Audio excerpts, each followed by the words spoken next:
Here's another short video going over the ideas of mutation, variation, adaptation, and natural selection. So one thing that is a big deal in biology, it's called the central dogma of biology, is just the idea that DNA exists and it's in all cells, whether they are prokaryotic or eukaryotic, whether they're in the domain archaea, bacteria, or eukarya, doesn't matter, DNA is there. DNA can replicate itself, can do mitosis, or it can be used to make proteins. So it can be transcribed, and you'll learn about transcription in Bio30, into a single-stranded molecule called RNA, ribonucleic acid, and then translated into a protein. And this job is usually done at a ribosome. The transcription, translation, and replication phases all involve well, not all, but they can involve the whole DNA molecule, which is really long and really complex, and so errors can occur. Mistakes happen, and the types of mistakes we see here, we can have an extra, there should be a blank there, an extra, here we have adenine coming in, or maybe there should be one here, but it disappears, or maybe there should be thymine, but you get guanine instead. And any of these mistakes can lead to changes that are either neutral. If they're in a non-gene encoding, a non-protein encoding region of the gene, they're probably not going to make any difference. Most of them that are in regions that do get translated will be mistakes that are harmful, that don't make the right protein. So we see down here an example image where we have a protein with a mistake, so a DNA mistake, copying mistake over here, that leads to the wrong RNA, which leads to the wrong amino acid, which leads to the wrong protein. Usually that's bad, but rarely those might be beneficial. They might help you to survive and reproduce. When you have a mutation that occurs in your DNA, it can happen in any cell.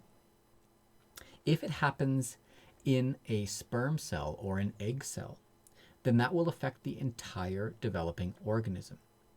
So it'll affect your zygote, it'll affect the fetus, it'll affect the whole, if it's a person, or the whole plant. And again, it'll affect at least half of the gametes that organism produces. But if you have a mutation that happens in a somatic cell, so somatic means a body cell and a gamete means a sperm or an egg cell, then it will only affect that particular organism, not the whole organism, but just the part that will develop into, but will not affect future generations. So if mutations happen super early in the gamete stage, then they will affect the whole organism and probably future generations. But if it happens in a somatic cell, it won't affect future generations. It cannot.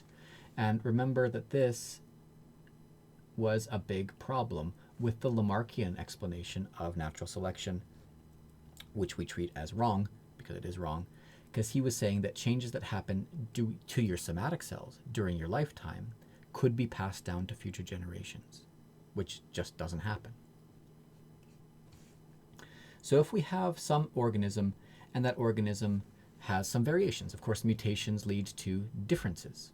Mutations are unavoidable, they're random, and they lead to differences. We call those variations.